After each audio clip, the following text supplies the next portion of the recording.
पहले मेरे सवाल से पहले आपको जानूंगा आपकी क्या राय है राहुल गांधी जी की। बल्कि मैं तो ये कहूँगी कि वो बहुत इंटेलिजेंट हैं। कई बातें वो जो पहले कहते हैं वो हमें बाद में समझ में आती है कि उन्होंने ऐसा क्यों कहा था। आपकी पार्टी के प्रदेश अध्यक्ष हैं श्रीमान जीतू पटवारी जी, जो कि एक युवा नेता के रूप में दर्शाए जाते हैं। तो वो मंजर कैसा होता है? डिसएग्रीमेंट्स होते हैं आप लोगों के बीच कभी? नहीं, थ्योरी ये कही जाती है कि सुरेश पचौरी जी थे भले ही कांग्रेस में, लेकिन विभा पटेल जी का ग्रुप अलग था और सुरेश पचौरी जी का एक ग्रुप अलग था।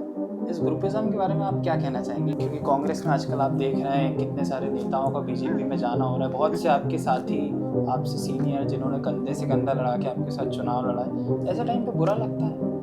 क्या आपके अंदर की भावनाएं आती हैं? नहीं, बुरा लगता है निश्चित तौर मेरा से। अगला सवाल उससे रिलेटेड है, लेकिन अब नहीं, ताल जुड़ा है तो हाँ, मैंने तो सोचा बुरा लगता है और ये मन में भी महसूस होता है कि क्यों ऐसा किया जा रहा है। आज भी बात होती है। हाँ, होती है, मिलते हैं। देखिए, मैं वही बात कह रही हूँ कि अगर आप अनावश्यक पुलिस वाले किसी को परेशान ना करें तो एक मध्यम वर्गीय को कोई डर नहीं होगा। लेकिन इंस्टाग्राम हैंडल जिस हिसाब से चलता है वो होता है पॉपुलैरिटी और लोग क्या देखना पसंद करें। जैसे आप अगर नोटिस करेंगे तो शादी में शायद ही ऐसा कोई व्यक्ति है जो नहीं आया हो कांग्रेस पार्टी के राहुल गांधी जी को अगर हटा दिया जाए, तो लोग जब वो देखना पसंद करते हैं तो इंस्टाग्राम उस हिसाब से एक एल्गोरिदम होता है, यूट्यूब का भी होता है, इंस्टाग्राम का भी होता है। तो इसमें मीडिया को आपका ऐसा कहना कि आपको लगता है सही है?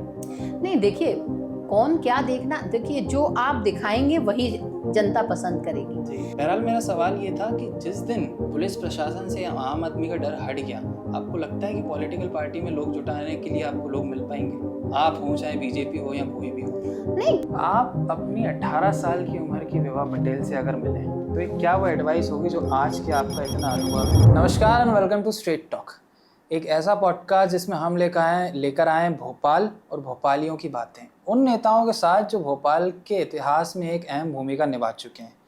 मैं हूं आपका होस्ट यश और आज हमारे बीच एक ऐसे अतिथि हैं जिन्होंने भोपाल के लिए बहुत लंबे समय पहले और बहुत लंबे समय से सर्व करती आ रही हैं। वे कांग्रेस की वरिष्ठ नेत्री हैं। 1999 से 2004 तक भोपाल की महापौर रह चुकी हैं और वर्तमान में राज्य महिला कांग्रेस की अध्यक्ष हैं। जी हाँ, मैं बात कर रहा हूँ श्रीमती विभा पटेल जी का। विभा जी, आपका बहुत बहुत स्वागत है हमारे शो में। ये हमारा एक पॉडकास्ट है जो भोपाल के जितने भी नेता हैं जो यहाँ भोपाल की भविष्य को आकार देते हैं उनके बारे में हमने स्टार्ट किया है।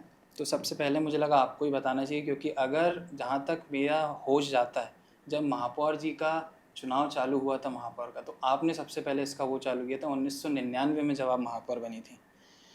तो पॉडकास्ट चालू हो रहा था, सबसे पहले मैं बताऊँ कि जब भी कोई पॉलिटिशियन पॉडकास्ट पे आता है तो 50% जनता जो है वो उनकी पर्सनल लाइफ से रिलेटेड सवालों में इंटरेस्टेड होती है और 50% जो है वो उनके पॉलिटिकल। तो आज हम दोनों के ही बारे में बात करेंगे। ये कोई इंटरव्यू नहीं है, ये आपकी एक निजी ज़िंदगी के बारे में है कि जो लोग भोपाल में इतने इम्पोर्टेंट हैं क्योंकि उनकी लाइफ कैसी क्या होती है। तो सबसे पहले पॉलिटिकल जर्नी कहाँ से स्टार्ट हुई आपकी? देखिए, मैं एक राजनीतिक परिवार से आती हूँ और जैसे हमारे परिवार में मेरे जो ब्रदर इन लॉ हैं वो जी, जी, पहले जी। मिनिस्टर रहे, एक दूसरे श्री एमएलए राजकुमार रहे। पटेल जी की बात हाँ, कर रही हैं राजकुमार आप? पटेल जी मिनिस्टर रहे और एक और देव कुमार पटेल विधायक रहे। लेकिन उसके बाद जब 73वां और 74वां संशोधन आया संविधान का, तब डायरेक्ट चुनाव मेयर के होना शुरू हुए और उस दौरान आरक्षण भी लागू हुआ और भोपाल की जो सीट है महापौर की वो पिछड़े वर्ग की महिला के लिए आरक्षित हुई। जी। और उस समय कांग्रेस पार्टी ने, जो मुख्यमंत्री हमारे थे आदरणीय दिग्विजय सिंह जी, उन्होंने हमें चुनाव लड़ने का मौका दिया। तो आरक्षण के कारण मुझे ये मौका मिला और मैं चुनाव लड़ी और जीती भी। तो इस तरह से राजनीतिक वो आपका पहला चुनाव था? वो मेरा पहला चुनाव था। 1999 के दशक में जब शायद महिलाओं को चुनाव बहुत कम ही जो होती थी करती, तब आपने शायद पहला चुनाव ये लड़ा। कैसा था वो मंजर, उस वक्त चुनाव लड़ना और उसको जीत के आना? चुनाव लड़ना एक जो था वो तो अपने आप में था ही। हमारी पृष्ठभूमि राजनीतिक है और मुख्यतः उसमें राजकुमार पटेल जी चुनाव का काम करते थे। तो ये बेसिकली अगर जैसे आज बात होती है महिला आरक्षण की, तो जब वो भी चुनाव आरक्षण पे ही आधारित था और वो चुनाव उस दौर में हुआ था जब राजीव जी ने आरक्षण लागू किया। तो लोग बाग ये कहते थे कि आप अगर 33% महिलाओं को आरक्षण दे रहे हैं तो इतनी महिलाएं आप लाएंगे कहाँ से। तो लेकिन महिलाओं को दिया, लोगों ने चुनाव लड़ने का मौका मिला और बहुत सी महिलाएं, मुझ जैसी महिलाएं भी चुनाव लड़ी, जीती और फिर काम करके दिखाया। तो इस तरह से फिर महिलाएं मुख्य धारा में धीरे धीरे आने लगी। तो इस तरह से ये चुनाव हुए। आप राज्य महिला कांग्रेस की अध्यक्ष हैं, तो इसके बारे में आपसे बेहतर और कोई नहीं बता सकता कि महिलाओं को जो चुनाव लड़ने के लिए आरक्षण की ज़रूरत आज भी पड़ती है। आप देख रहे हैं कोई भी बड़ा चुनाव हो, चाहे वो महापौर का हो, तो उसमें आज भी आरक्षण की ज़रूरत पड़ती है। ये आप इस बात को मानते हैं? निश्चित तौर से देखिए, आरक्षण की ज़रूरत उसी को होती है जो वर्ग कहीं ना कहीं पीछे रह गया है। जी। आज आप देखिए, अगर आप विधानसभा को उठाकर देखेंगे तो विधानसभा में कितने प्रतिशत महिला विधायक हैं? एक बहुत छोटा प्रतिशत जी, आपको जी, देखने जी। का मिलेगा, क्योंकि विधानसभा में, लोकसभाओं में अभी भी आरक्षण नहीं है। अम, नगरीय निकाय, नगर निगम, नगर पालिकाएं, जिला पंचायत, जनपद, इनमें महिलाएं इसलिए आ रही हैं क्योंकि वहाँ आरक्षण है और इसीलिए उन्हें मौका मजबूरीवश ही सही, लेकिन पुरुष वर्ग आगे लाता है। तो आरक्षण तो महिलाओं के लिए बहुत आवश्यक है। जिस वक्त आप और महापौर थी उस वक्त मेरे हिसाब से भोपाल इतना एक्सपेंड भी नहीं था जो आज का भोपाल है। देखिए, उस वक्त जो भोपाल था वो लगभग 15 लाख आबादी का भोपाल जी, था, जी, जी। और आज 22 लाख भोपाल की आबादी हो गई है। इसमें प्लानिंग एरिया को भी जोड़ दिया गया है, जो उस दौरान प्लानिंग एरिया कहलाता था, जिसमें ग्रामीण क्षेत्र थे। उसके बाद उसमें से करीब 65 गांव जोड़े गए, और अभी उसके बाद लगभग 250 से अधिक गांव और जोड़ दिए गए हैं। तो इस तरह से ये जी। बहुत बड़ा एरिया हो गया है।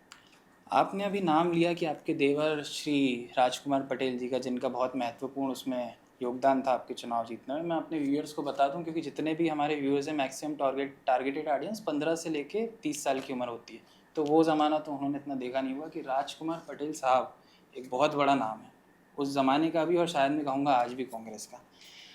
मेरा एक सवाल आपसे ये भी है कि जैसे अक्सर कहा जाता है कि हर आदमी की सफलता के पीछे एक औरत का हाथ होता है, तो आप इस बारे में क्या कहना चाहेंगे कि आपकी सफलता के पीछे क्या मिस्टर बीके पटेल साहब का हाथ? देखिए, आप मानेंगे? हमेशा बिल्कुल। मैं तो ये आज नहीं, मैं हमेशा ही कहती हूँ कि अगर जी, जी, पुरुष जी। की सफलता के पीछे महिला का हाथ होता है, तो महिला की सफलता के पीछे भी पुरुष का हाथ होना बहुत आवश्यक भी है और है भी। दोनों ही बातें हैं, क्योंकि अगर मेरा परिवार, मेरे पति मुझे सहयोग ना करें तो राजनीति करना बहुत मुश्किल होता है, क्योंकि जो राजनीति है वो एक फुल टाइम जॉब मैं होता देख रहा है, हूँ अभी भी आप जिस और हिसाब से उसमें हाँ, आपको समय देना पड़ता है। बिल्कुल, बिल्कुल। एक आप उसमें अपनी उपस्थिति भी दर्ज कराते हैं, उसमें आप काम करके भी लोगों के सामने आते हैं, और जो आपसे आम व्यक्ति की जो अपेक्षाएं हैं, क्योंकि किसी भी राजनीतिक व्यक्ति से आम व्यक्ति की, चाहे युवा हो या युवा ना हो, जी, वो जी, सबकी जी। एक अपेक्षा होती है कि राजनीतिक व्यक्ति यदि है तो उसे काम करते हुए दिखना चाहिए। हर व्यक्ति चाहता है। हाँ, तो जो भी राजनीति में है उसे काम करते रहना पड़ता मैं है। अभी आपको इनवाइट करने के लिए गया था, तब आप तो नहीं मिले। मुझे मिस्टर बीके पटेल साहब मिले, जिन्हें मैं ताऊ जी बुलाता हूँ। तो वो मिले, मेरी बातचीत हुई उनसे, फिर उन्होंने आपको फ़ोन किया। तो उस फ़ोन में जो वार्तालाप थी उससे मुझे कुछ बहुत अहम सीखने को मिला है, तो मैं वो बताना चाहूँगा कि जब उन्होंने आपको फ़ोन किया तो वो बात करने का जो लहज़ा था उनका आपसे, वो इतना मुझे प्रभावित कर गया कि उन्होंने आपसे, आपकी शादी को मेरे हिसाब से आज 25 साल हो गए होंगे या ज़्यादा? नहीं 45 साल, 45 साल 42 हो गए। साल हो गए। आजकल के जैसे रिलेशन चलते हैं तो उसमें ये होता है कि जब तक आप से तुम पर नहीं आओ तो एक तरीके से उसको अपनापन नहीं माना जाता है, तू भी चलता है। बट मैंने उनसे आपको फ़ोन पे बात करते जब देखा तो जो लहजा था उनका कि आप कहाँ हैं, ये तो क्या आप मानती हैं कि एक रिश्ते को इतना लंबा चलाने के लिए वो एक इज्जत हमेशा रहना ज़रूरी होती है?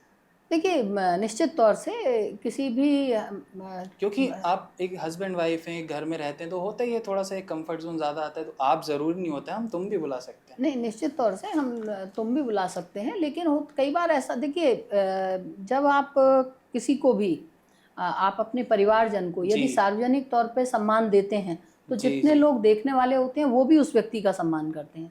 तो किसी को आपको सम्मान से अगर आप उसको संबोधित करते हैं तो जो आपके सामने जो ऑडियंस है या जो मिलने वाले हैं वो लोग उसका भी और ज़्यादा क्या सम्मान। इससे रिश्ता एक लंबे समय तक चलता है, आप देखिए, ये कह निश्चित सकते तौर हैं? से सम्मान किसी भी रिश्ते के लिए बहुत आवश्यक होता है, चाहे हाँ, पति पत्नी का रिश्ता हो या माँ बेटे का रिश्ता हो, सास बहू का क्योंकि रिश्ता हो। बहुत से साइकोलॉजिस्ट और फिलोसफर्स का ये भी कहना है कि आपका प्यार एक वक्त ख़त्म हो जाएगा, पर अगर आपने रिश्ता हमेशा, रिस्पेक्ट हमेशा मेंटेन रखी है, तो वो आपके रिश्ते को एक लंबे टाइम तक देखिए, ले जाने मैं में तो ये बहुत। कहती हूँ, जैसे आपकी दोस्ती भी है तो जी, दोस्ती में भी एक सम्मान होना चाहिए, जी, जी। और हम जब तक वो सम्मान नहीं रखते हैं। यदि आप दोस्ती में भी सम्मान नहीं रखते तो दोस्ती भी नहीं चल पाती।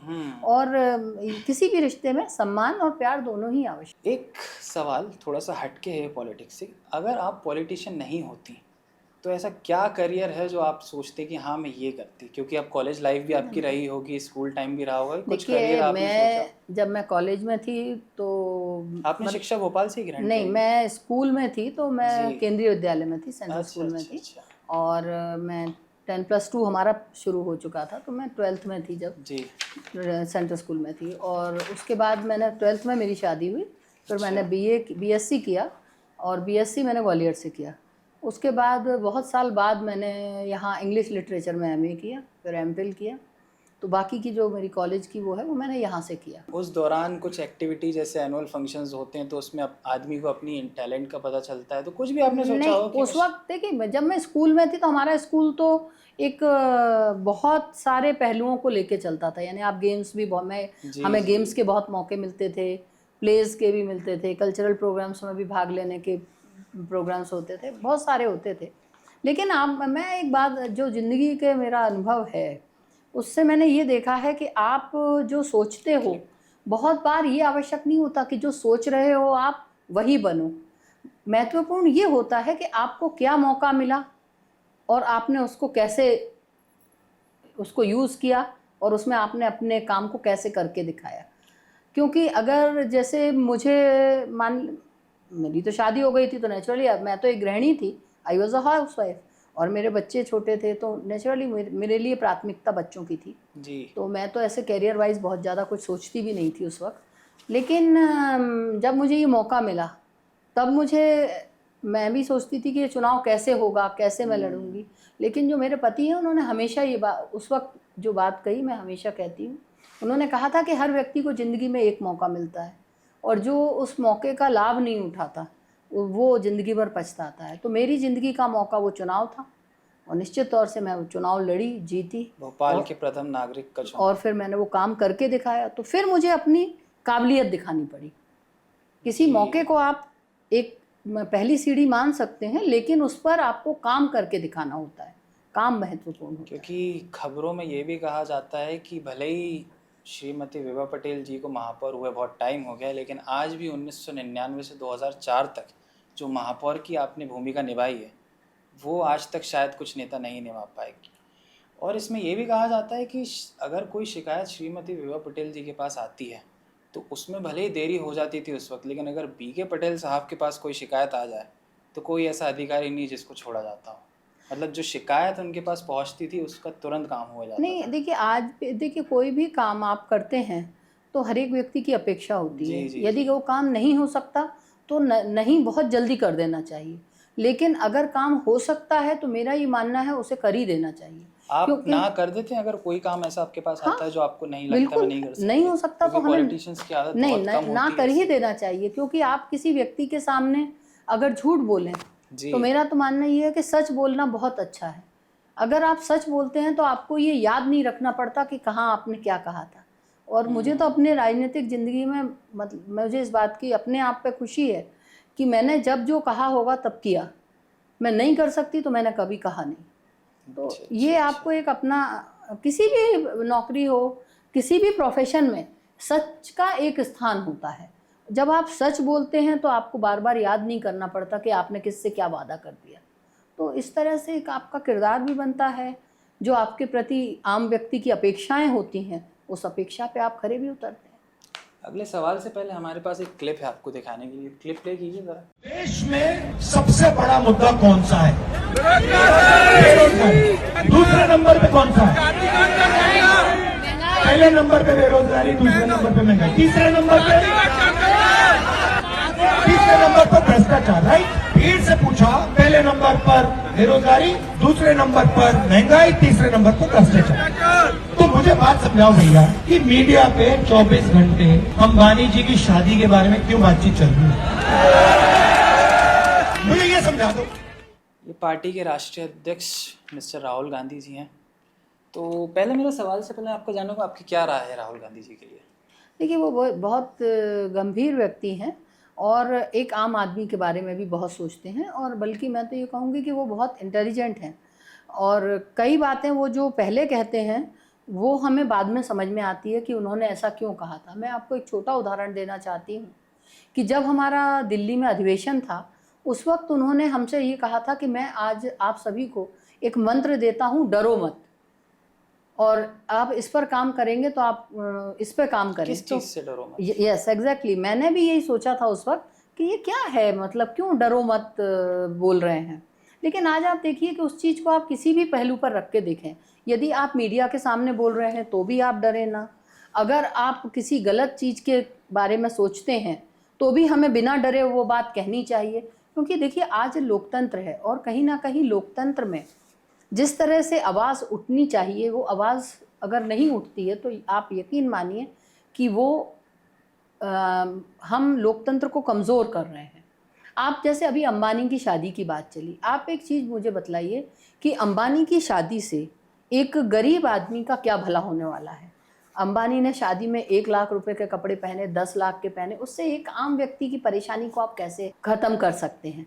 देखिए आज जो मीडिया है या हम आम व्यक्ति की बात करें, इस वीडियो में राहुल जी की शिकायत ये थी कि वो शादी पूरे इंस्टाग्राम पूरे चैनल्स पे दिखाएगी, जिसकी ज़रूरत नहीं थी, जहाँ तक मैं समझ पा वही रहा हूँ। बोल रही हूँ। तो आप बताइए ना, उससे आप किस व्यक्ति का भला कर रहे हैं? किसी का नहीं। जी। लेकिन क्या है कि एक फैंटेसी वर्ल्ड क्रिएट की जा रही है जिसमें आम आदमी वही देख के खुश हो रहा है जो उसे चैनल्स पे दिखाया जा रहा है।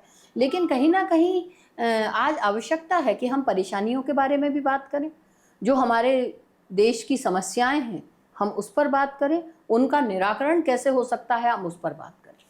ये बात तो मैं आपकी मान सकता हूँ कि उनकी शादी से गरीब का या बेरोजगारी का तो कोई लेना देना नहीं है, लेकिन इंस्टाग्राम हैंडल जिस हिसाब से चलता है वो होता है पॉपुलैरिटी और लोग क्या देखना पसंद करें। जैसे आप अगर नोटिस करेंगे तो शादी में शायद ही ऐसा कोई व्यक्ति है जो नहीं आया हो। कांग्रेस पार्टी के राहुल गांधी जी को अगर हटा दिया जाए तो लोग जब वो देखना पसंद करते हैं तो इंस्टाग्राम उस हिसाब से एक एल्गोरिदम होता है, यूट्यूब का भी होता है, इंस्टाग्राम का भी होता है। तो इसमें मीडिया को आपका ऐसा कहना कि आपको लगता है ये सही है? नहीं, देखिए कौन क्या देखना, देखिए जो आप दिखाएंगे वही जनता पसंद करेगी जी। देखिए आज जैसे आप हैं या आपकी टीम के और सदस्य हैं, उन्होंने ये देखा ही नहीं है कि कांग्रेस का शासन कैसा था, तो नेचुरली वो आज सब ज़्यादातर वो उस उनको एज के हैं इसको जी। देखिए जो 3 साल का बच्चा था वो आज वोट डाल चुका है। उस वक्त जो 3 साल का था उसको समझ नहीं होती और वो आज वोट डाल चुका है, तो उसने देखा है भाजपा का शासन। मेरा ऐसा मानना है कि हमें अपने लोकतंत्र में भी और एज ए सिटीज़न भी हमें अपने दायित्व का निर्वहन करना चाहिए। बात आपकी सही है कि इंस्टाग्राम पे बच्चे क्या देखना पसंद कर रहे हैं और उसी तरह से इंस्टाग्राम चलता है जी। मैं तो उतना सोशल मीडिया फैमिलियर भी नहीं हूँ और अच्छा। उतनी मैं फ्रीक भी नहीं हूँ, दोनों ही बातें। लेकिन हम इस सच्चाई को नहीं नकार सकते कि आज इंस्टाग्राम और यूट्यूब पे अगर इस तरह की चीज़ें ज़्यादा चलती हैं तो कहीं ना कहीं विकास की बातें और उन्नति की बातें पीछे रह जाती हैं। हम क्या हम दिखाते हैं वही विकास लगता है। अगर हम बार बार वही, देखिए एक चीज़ हम पहले पढ़ते थे कि 100 बार बोला हुआ झूठ सच को दबा देता है, और यही आज हो रहा है कि बार बार आप उसी चीज़ को इतना रिपीट करते हैं कि वही चीज़ अच्छी लगने लगती है। फिर उसमें एक युवा मानस ये जज नहीं कर पाता कि सही क्या है और क्या नहीं है। आज किसी के अगर आप विकास की बात करें या आज आप टीवी चैनल्स की बात करें तो कहीं ना कहीं ऐसा लगता है जैसे हमारे देश के लिए धर्म ही सबसे बड़ी समस्या है। लेकिन समस्या बेरोजगारी बहुत बड़ी है, महंगाई बहुत बड़ी है। हम अपने बच्चों को शिक्षित कैसे करें, हम उन्हें रोजगार कैसे उपलब्ध कराएं, ये बहुत आवश्यक है और हमें इन पर बात करनी होगी। यदि हम बात नहीं करेंगे तो उन समस्याओं का हल कैसे निकलेगा। तो आज आवश्यकता है कि हमें समस्याओं पर बात करनी पड़ेगी, भले ही किसी को अच्छा लगे या ना लगे, और हमें उनके हल भी ढूंढने होंगे। राहुल गांधी जी का ये कहना कि डरो मत, मुझे लगता है आपने बहुत सीरियसली लिया है, क्योंकि आज भी अगर कहीं कोई गलत बिल आता है या कुछ आता है तो मध्य प्रदेश की सरकार को पता है कि विभा पटेल जी सबसे पहले उसमें खड़े हो जाएंगी धरने पे। आपके बहुत से वीडियोस हमने देखे, मतलब इस एज में आके भी आप जिस तरीके से सक्रिय हैं, काबिल तारीफ। क्या कहना चाहेंगी आप इसके बारे में? नहीं, देखिए हमें बात रखनी ही चाहिए, क्योंकि अगर आप, मैं बार बार वही बात कहती हूँ कि हमें सच बात कहनी चाहिए, समस्याओं की बात भी करनी चाहिए जी। और जब उन पर बात होती है तभी हल निकलता है। और मेरा तो युवाओं से भी ये कहना है कि हमें कहीं ना कहीं आकलन करना चाहिए, युवा वर्ग को ये सोचना चाहिए कि आखिर असल में समस्याएं क्या हैं। बेरोजगारी समस्या है। एक मैं आपको छोटी सी बात कहूँगी विषय से हटकर। जी। मैंने किसी से कहीं चर्चा चल रही थी कि आजकल लड़कियां बहुत टॉप कर रही हैं। आप देखिए आईएएस में लड़कियां टॉप पर आई, पीएमटी पीईटी में लड़कियां टॉप पर हैं, लड़के पीछे रह गए हैं। तो मैंने किसी से पूछा, मैंने कहा कि आजकल लड़कियां क्यों टॉप कर रही हैं, लड़के क्यों जी। तो उसने जवाब दिया कि लड़के कांवड़ ले जा रहे थे। तो मतलब बात वही आ इस जाती। सवाल का मैं एक, जैसे आप टॉपिक से हटे ही हैं तो मैं इसमें एक चीज़ ऐड ऑन करना चाहूँगा कि मुझे लगता है जो एक मध्यम वर्गीय आदमी है और जो एक गरीब आदमी है, जिस दिन ये पुलिस प्रशासन, मतलब मैं किसी पुलिस प्रशासन का वो नहीं कहूँगा, लेकिन मैं कहूँगा कि आज भी पुलिस 100 डायल करने से पहले एक आम आदमी 10 बार सोचता है कि कहीं उस पर केस ना हो जाए या कहीं उसके बारे में कुछ ना हो जाए। भले कितना भी हो, आप अगर यूएस या यूएस साइड का देखेंगे कल्चर, तो 911 डायल करने का वो मौका ढूंढते हैं कि कुछ भी अगर गलत हो तो वो तुरंत डायल करते हैं। बट आज अगर हमारे सामने कुछ गलत हो भी रहा है और अगर जो व्यक्ति 100 डायल करता है, उस पर पहले तरीके से ये देखा जाता है कि तुमने 100 डायल किया, तुमने अपनी आंखों से देखा, तुम गवाह हो, तुम एक काम करो, तुम साथ चलो। तो इतने में ही आदमी डर जाता है। जो आदमी अपना रोज़मर्रा का काम कर रहा है, जिसको घर चलाना है, वो इतना सब नहीं कर पाता है। बहरहाल मेरा सवाल ये था कि जिस दिन पुलिस प्रशासन से आम आदमी का डर हट गया, आपको लगता है कि पॉलिटिकल पार्टी में लोग जुटाने के लिए आपको लोग मिल पाएंगे? आप हों, चाहे बीजेपी हो या कोई भी हो। नहीं, पुलिस का और राजनीतिक दल से कोई बहुत ज़्यादा नहीं होता। देखिए, जो शासन में दल होता है वो उसका लाभ लेता है, लेकिन मेरा ये मानना है कि प्रशासन, चाहे पुलिस प्रशासन हो या अधिकारी वर्ग हो, उनको हमेशा सही का पालन करना चाहिए। देखिए, कर्मचारी और अधिकारी एक ऐसा वर्ग होते हैं कि जो नियमों से डरते हैं और इसीलिए वो कहीं ना कहीं पूछताछ में कहीं लोगों को इस तरह से घेरते होंगे। लेकिन मेरा ये मानना है कि हमें कहीं अपनी ज़िंदगी में ये देखना चाहिए कि हम जो काम कर रहे हैं उससे फ़ायदा कितने लोगों का हो रहा है और किसी का हम नुकसान तो नहीं कर रहे। अगर हम इस पर हम काम करते हैं तो चाहे पुलिस वर्ग हो या अधिकारी हो या मध्यम वर्गीय व्यक्ति हो, वो काम करेगा। मैं भोपाल शहर के बहुत ही मध्यम परिवार से भी आता हूँ, और क्योंकि मैंने ये सब देखे हैं, जो छोटे मोटे केसेस होते हैं, ये सब होते हैं। आपने बोला कि पुलिस प्रशासन अपने नियमों के हिसाब से चलते हैं, तो इस चीज़ पर मैं एक चीज़ ये ऐड करूँगा कि the most educated ones are IPS, IS, और फिर अगर हम नीचे आ जाएँ तो टाउन इंस्पेक्टर्स। बट जो एक आम आदमी से मिलता है वो एक हवलदार होता है या उससे भी नीचे का होता है व्यक्ति। तो मेरा सवाल शायद मैं अच्छे से आपके पास रख नहीं पाया, मैं उसको अभी बता देता हूँ कि जिस दिन एक आम आदमी का पुलिस प्रशासन से ये डर हट गया कि किसी दिन मेरे घर के सामने भी पुलिस आ गई, तो उनसे बात करने में भी मैडम कितना एफर्ट लगता है, क्योंकि आप पॉलिटिशियंस हैं और आप एक पॉलिटिशियन का मैं नहीं बोलूँगा, लेकिन आपको अधिकारियों से बात करने का एक तरीका पता है। पर एक आम आदमी के घर के सामने जब एक पुलिस भी आ जाती है तो उसको बात करने के लिए भी 10 फ़ोन लगाने पड़ते हैं कि सिर्फ उससे बात कर पाएँ। तो यही मुझे लगता है एक मेजर वो डर है जिसकी वजह से आधे से ज़्यादा लोग पॉलिटिकल कनेक्शन रखना चाहते हैं या किसी पार्टी से जुड़ जाते हैं। आपका इसके बारे में क्या राय है? नहीं, देखिए, मेरा तो ये मानना है कि पुलिस वाले यदि अनावश्यक लोगों को परेशान करना बंद कर दें, हमें जो तो एजुकेटेड वन नहीं करेंगे, तो बट जो नीचे स्तर नहीं, के हैं, हाँ। देखिए, मैं वही बात कर रही हूँ कि अगर आप अनावश्यक पुलिस वाले किसी को परेशान ना करें तो एक मध्यम वर्गीय को कोई डर नहीं होगा। लेकिन होता ये वही है कि जब कोई गरीब, कोई मध्यम वर्गीय होता है, उस पर दबाव बनाने के लिए पुलिस वाले अपनी वर्दी का बेजा फ़ायदा उठाते हैं, तो धीरे धीरे वो डर कहीं ना कहीं बैठ जाता है। देखिए, हमारा जो देश है, ये अंग्रेज़ों के समय से शुरू हुआ हमारा यहाँ पुलिस कल्चर, और उसमें उस दौरान जो अंग्रेज़ी पुलिस होती थी वो आम गरीब व्यक्ति पे दबाव बनाने के लिए जोर जुल्म सभी तरह का इस्तेमाल करती थी। वो धीरे धीरे एक कल्चर बन गया पुलिस का, और वो पुलिसिया कल्चर जो था वो आज भी कहीं ना कहीं मध्यम वर्ग और निम्न वर्ग को दबाने में उनका एक स्वाभाविक टेंडेंसी आ गई है। लेकिन मेरा ये मानना है कि गलत रूप से अगर आप देखिए, आज जो हमारे शहर की स्थिति है उसमें कोई बच्चा अगर 3 जन बाइक पर बैठे हैं तो उसका चालान हो जाता है। हेलमेट लगा हो तो ना वो आपका पेपर चेक करेंगे ना लाइसेंस देखेंगे, लेकिन हेलमेट लगा होना चाहिए। तो आखिर ये किस तरह की जांच है?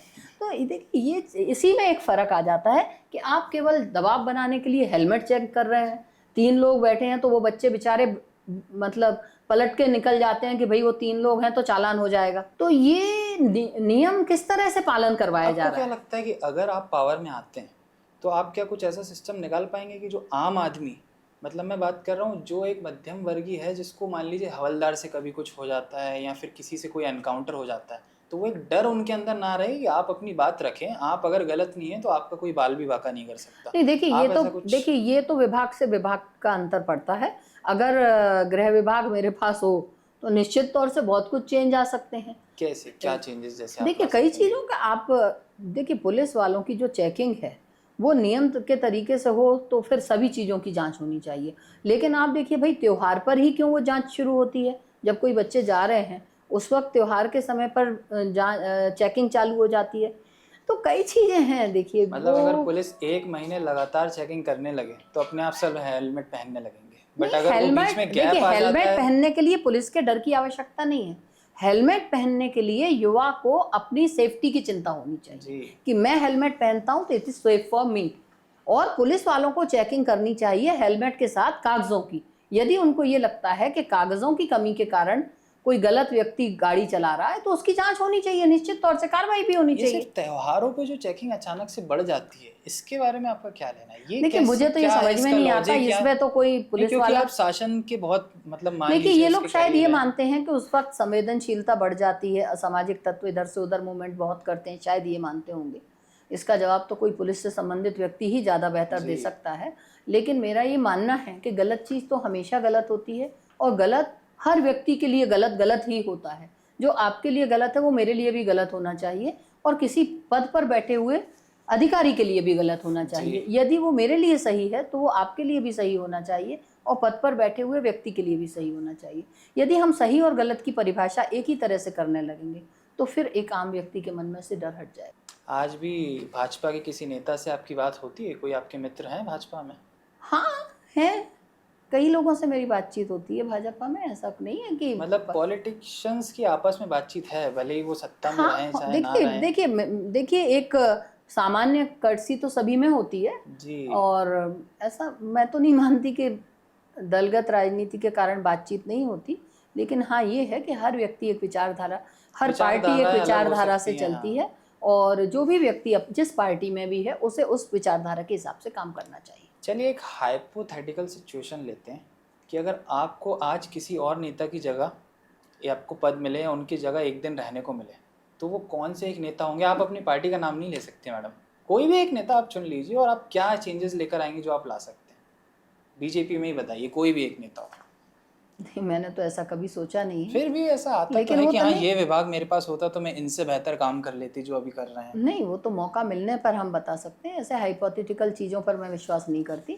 मौका अगर मुझे मिलता तो मैं जो भी काम मुझे मिलेगा मैं अच्छा ही करके दिखाऊंगी, मैं जानती हूँ। क्या माइलस्टोन है आपका कि मतलब मुझे ये अगले चुनाव नहीं, मैं अभी संगठन में काम कर रही हूँ और मैं इससे बहुत कोई पद से रिलेटेड ऐसा आप नहीं सोचते? नहीं, जो पार्टी दे दे उससे। हाँ, मैं तो संगठन में अभी काम कर रही हूँ, और मुझे अभी निकट भविष्य में कोई चुनाव लड़ना भी नहीं है। चुनाव लड़ने से आप कभी डरी नहीं? ये चीज़ मैंने आपका जब रिकॉर्ड देखा तो पता किया, क्योंकि मुझे यहाँ तक याद है आपने बाबूलाल गौर जी के खिलाफ भी विधायकी का चुनाव लड़ा था। वो चुनाव लड़ने से पहले आपके पास एक बार भी ख्याल में नहीं आया बीजेपी के कितने बड़े नेता हैं? क्योंकि चुनाव हारना चाहे कुछ भी हो, रेपुटेशन पे फर्क तो पड़ता है। नहीं, वो चुनाव तो हमारा बहुत कम अंतर से मैं हारी थी जी, वही मैं कह रहा हूँ। लेकिन और उसके पहले वो जो 26/11 वाला कांड था एक दिन पहले ही हुआ था। अच्छा। तो उसका बहुत असर उस चुनाव पर पड़ा, और नहीं तो वो चुनाव की इतिहास लिख जाता वो चुनाव बाबूलाल गौर जी को, उसमें बहुत चेंजेस आ जाते अगर वो 26/11 वाला इंसिडेंस नहीं होता तो। और मैं नहीं मानती कि चुनाव कठिन होते हैं, ये तो परिस्थितियां और बन जाती हैं। चुनाव के एक दिन पहले ही 26/11 की खबर आई। 26/11 एक दिन पहले ही हुआ था, और उसका फिर असर काफ़ी पड़ा, पूरे चुनाव पर ही उसका असर पड़ा। आप राज्य महिला कांग्रेस की अध्यक्ष हैं, तो इस सवाल का आपसे बेहतर और कोई जवाब नहीं दे सकता कि एक पुरुष नेता और एक महिला नेता के अंदर क्या आज भी भेदभाव होता है, और होता है तो वो क्या है? आपको लगता है ऐसा पार्टी के अंदर होता है? देखिए, पार्टी हो या कोई भी कार्य क्षेत्र हो, किसी भी फील्ड में मैं मानती हूँ कि फ़र्क तो होता है। और कहीं ना कहीं अगर कोई महिला किसी भी पद पर काम कर रही है, चाहे वो किसी जगह मल्टीनेशनल कंपनी में काम कर रही हो या फिर किसी राजनीतिक दल में, उसे अपनी क्षमता से बढ़कर काम करके दिखाना पड़ता है। पुरुष यदि 100% करके नंबर पाता है तो महिलाओं को 125% करने के बाद ही नंबर मिलते हैं। मेरा ये मानना है कि महिला काम भले ही बहुत बेहतर करती हैं, लेकिन नतीजा उन्हें ज़्यादा काम करने के बाद मिलता है। जब आप भोपाल शहर की महापौर रहीं या किसी भी कांग्रेस के बड़े पद पर रहीं, तो क्या वो एक ऐसा सवाल है जो आप चाहेंगी कि यार ये मुझसे लोगों ने नहीं पूछा, क्योंकि मैंने काम तो इस क्षेत्र में बहुत किया? क्योंकि होता है आपने जो काम किए ज़रूरी नहीं हर किसी की वो हो, इतनी बातें हों। बहुत से काम दिखते हैं, बहुत से काम दिखते नहीं हैं, लेकिन आपके द्वारा किए होते हैं। आपको कुछ ऐसा याद आ रहा है कि यार इसके बारे में किसी ने मुझसे सवाल ही नहीं पूछा, मैंने इतना किया ये वाला? नहीं, जैसे मैं एक काम कहना चाहती हूँ कि हमने बड़े तालाब में मूर्ति विसर्जन बंद करवाया था, क्योंकि तालाब में बहुत सारा मूर्तियों के कारण 1999 के दशक में हाँ, आपने तब बंद हमने करवाया? मूर्ति लोग सुनते थे उस हाँ, उस वक्त हमने उसके लिए व्यवस्था की थी। जैसे बैरागढ़ में जब आप सीहोर जाते हैं तो राइट हैंड पे आपको एक विसर्जन स्थल दिखता है, वो विसर्जन स्थल शुरू में मैंने ही डेवलप करवाया था। और इसी तरह कमला पार्क की जगह विसर्जन हमने प्रेमपुरा घाट पे प्रारंभ करवाया था। उसके लिए हमें मीटिंग भी बहुत बुलानी पड़ी थी, सभी लोगों से हमने संवाद भी किया कि इसको हम कैसे कर सकते हैं, उसकी आवश्यकता भी समझाई। और उसका नतीजा हुआ कि मूर्तियों का उस साल कुछ कद भी छोटा हुआ, विसर्जन भी रुका। और उसके साथ ही हमारे यहाँ तालाब एक बार जब सूख गया था तो हमने पानी, तब भी हर दिन हमने वाटर सप्लाई किया था, यानी हमने एक दिन छोड़कर एक दिन तब भी नहीं किया था। तो लोगों को इसका एहसास नहीं है, लेकिन ये काम इतना ज़्यादा मुश्किल था कि हर दिन पानी देना, जबकि तालाब सूखने की कगार पे पहुंच चुका है। लोगों की तरफ से विवाद उठते होंगे क्योंकि ये बहुत सेंसिटिव मुद्दा है मूर्ति विसर्जन का। निश्चित तौर से कई लोग थे और उनको हमने बुलाकर पहले उन्हीं को विश्वास में लिया था और उसके बाद वो काम हुआ। और आप आज देखिए कि आजकल ज़्यादातर विसर्जन प्रेमपुरा पर ही होता है। आपकी पार्टी के प्रदेश अध्यक्ष हैं श्रीमान जीतू पटवारी जी, जो कि एक युवा नेता के रूप में दर्शाए जाते हैं। आप बहुत सीनियर मेंबर हैं कांग्रेस की, तो पीसीसी के अंदर जब आप लोगों की मीटिंग होती है तो वो मंजर कैसा होता है? डिसएग्रीमेंट्स होते हैं आप लोगों के बीच कभी? और होते हैं तो क्या जीतू पटवारी जी बोल पाते हैं आपको कि नहीं मैडम ये सही नहीं है? नहीं, देखिए, पद होता है, व्यक्ति नहीं होता। आज वो प्रदेश अध्यक्ष हैं तो हमारे सम्मानीय हैं, मुझसे नेचुरली वो हमसे ऊपर हैं और उनका जो आदेश है वो हर मोर्चा संगठन के लिए महत्वपूर्ण होता है। और देखिए, किसी भी राजनीतिक दल में महत्व पद का होता है, आयु का नहीं। तो आयु बाद में आती है, पद पहले रहता है। क्योंकि कांग्रेस की एक विचारधारा बनाई गई है कि जो पद में ऊपर है बस साहब उसी का राज है, बाकी तो कोई सुनता ही नहीं। ये आप अगर देखेंगे तो ऐसी बनाई गई। तो भारतीय जनता पार्टी में भी है। जी, भारतीय जनता पार्टी में आज बीडी शर्मा जी हैं तो वो सर्वोपरि है। तो ये हर राजनीतिक दल का नेचर होता है कि वहाँ जो प्रदेश अध्यक्ष है उसका महत्व ज्यादा होता है और संगठन में अध्यक्ष का महत्व होना भी चाहिए। अगर किसी भी राजनीतिक दल में अध्यक्ष का महत्व नहीं होगा तो उस संगठन में फिर संगठन का महत्व नहीं रहेगा। What happens when you have disagreement with him? आप बोल देते हैं उनसे कि ये गलत है जीतू जी? नहीं, ऐसा होता नहीं है, क्योंकि देखिए हमारा क्या है, हम महिला कांग्रेस के हैं, हमारा एक अलग विंग रहता है। हमारे जो मोर्चा संगठन है उनके निर्णय हमारे अपने होते हैं, उसके बाद हम उनसे बात करते हैं। तो उसमें ऐसा नहीं होता कि हमें बहुत कुछ ऐसे फॉलो, थोड़ा हमारे यहाँ का स्ट्रक्चर डिफरेंट है। आपने महिला कांग्रेस का जिक्र किया तो मुझे आपकी एक योजना या फिर जो आपने चलाई है वो याद आई कि आपने सदस्यता अभियान चलाया है महिला कांग्रेस का, जिसमें आप शायद 100 रुपये शुल्क ले रहे हैं महिलाओं से। तो ऐसे वक्त पे जब बीजेपी हर महीने 1000 रुपये लाडली बहना योजना के तहत दे रही है और आपने एक योजना चलाई है कि आप कांग्रेस सदस्यता के लिए 100 रुपये लेंगे, आपको नहीं लगता है स्ट्रैटेजी थोड़ी सी उल्टी पड़ सकती है?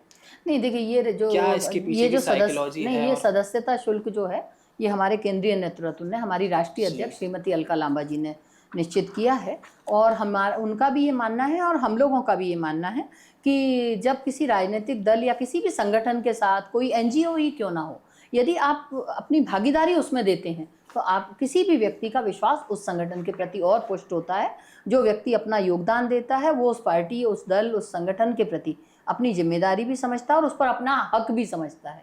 उसे लगता है कि मैंने इसमें अपना योगदान दिया है, मैंने अपना सहयोग किया है, तो वो फिर ज़्यादा रिस्पॉन्सिबल बनता है, हमारा ये मानना है। और आजकल आपके हिसाब से 100 रुपये होते क्या हैं, हर व्यक्ति उसमें जी वो चीज़ मैं मान सकता हूँ कि 100 रुपये कोई बड़ा अमाउंट नहीं, लेकिन एक तरफ एक पार्टी का लोगों को पैसे देना और आपका लेना, ये स्ट्रैटेजी समझना चाह रहा हूँ। नहीं, देखिए, भारतीय जनता पार्टी केवल ये देखती है कि वो किसी का भी लाभ कैसे उठा सकते हैं। आप देखिए, उन्होंने तो मिस कॉल पर सदस्य बनाए हैं, जबकि कई फ़ोन के मालिक हैं, उन्हें तो पता भी नहीं होगा कि उनके फ़ोन से कब किसने मिस कॉल दे दिया।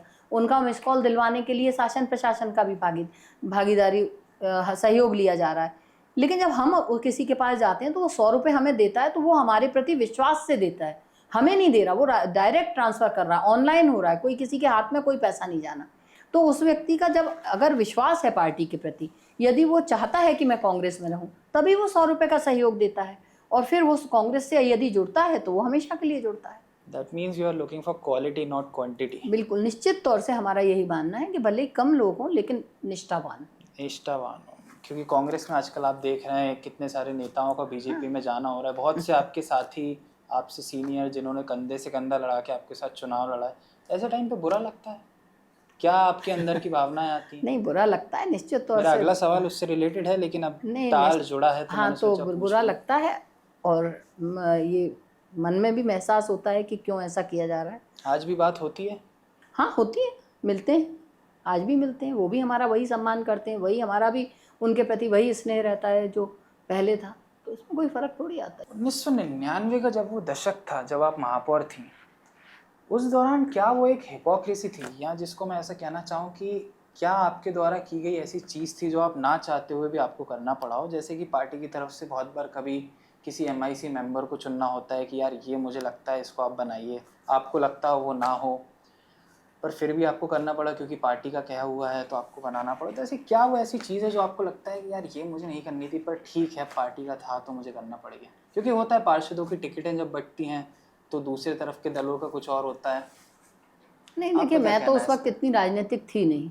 हाँ, आपका तो एकदम बिगनिंग था, तो मुझे इतना सब बहुत ज़्यादा उसका अनुभव वो नहीं था, लेकिन मैंने काम हमेशा यही सोच के किया कि हम काम करने वाले बहुत मुश्किल से बनते हैं, और जब अपने को मौका मिले काम करने का तो पूरी निष्ठा और अच्छाई के साथ काम करना चाहिए। आपके साथी हैं उस वक्त के श्री जी सुरेश पचौरी जी, तो नहीं, वो हमारे हाँ, आपके उस वक्त के साथी हैं, आप बीजेपी में आ चुके हैं। भले थ्योरी ये कही जाती है कि सुरेश पचौरी जी थे भले ही कांग्रेस में, लेकिन विभा पटेल जी का ग्रुप अलग था और सुरेश पचौरी जी का एक ग्रुप अलग था। इस ग्रुपिज्म के बारे में आप क्या कहना चाहेंगे? कि उनके जो लोग थे वो आपके लोगों के पार्षद की टिकटें काटते थे और आपके लोग थे उनकी टिकटें काटते थे।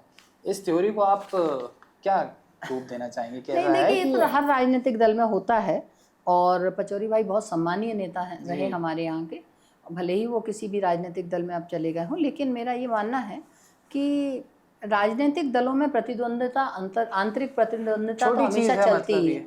नहीं, कोई बड़ी बात नहीं है, ये होता है, चलता रहता है। चलिए, अब समय की पाबंदी है तो एक आखिरी सवाल और आपसे जाते जाते पूछ लेता हूँ कि आप अपनी 18 साल की उम्र की विभा पटेल से अगर मिलें तो एक क्या वो एडवाइस होगी जो आज के आपका इतना अनुभव है उसको आप ग्रहण करने के बाद उनको देना चाहेंगे? सोच लीजिए आराम से, इतना वो इंटरव्यू वाला सवाल नहीं है। नहीं, मैं बता रही हूँ, कुछ भी एडवाइस होती नहीं कि यार 18 की होती तो अब ये नहीं 18 के होते तो ये सोचते कि शायद कहीं किसी एग्ज़ाम को दें, कोई परीक्षा दे के किसी कॉम्पिटिटिव एग्ज़ाम को देकर उसमें पास हुआ जाए, ये उसको सलाह दे सकती है। एजुकेशन पे मतलब आप और बोलते हैं। बहुत बहुत धन्यवाद आपका हमारे शो में आने के लिए, बहुत अच्छा लगा कि आप आए। हमारा पहला पॉडकास्ट ज़रूर है, लेकिन भोपाल और भोपालियों से रिलेटेड जितनी बातें हैं वो इस पॉडकास्ट में आगे चलती रहेंगी। Thank you so much.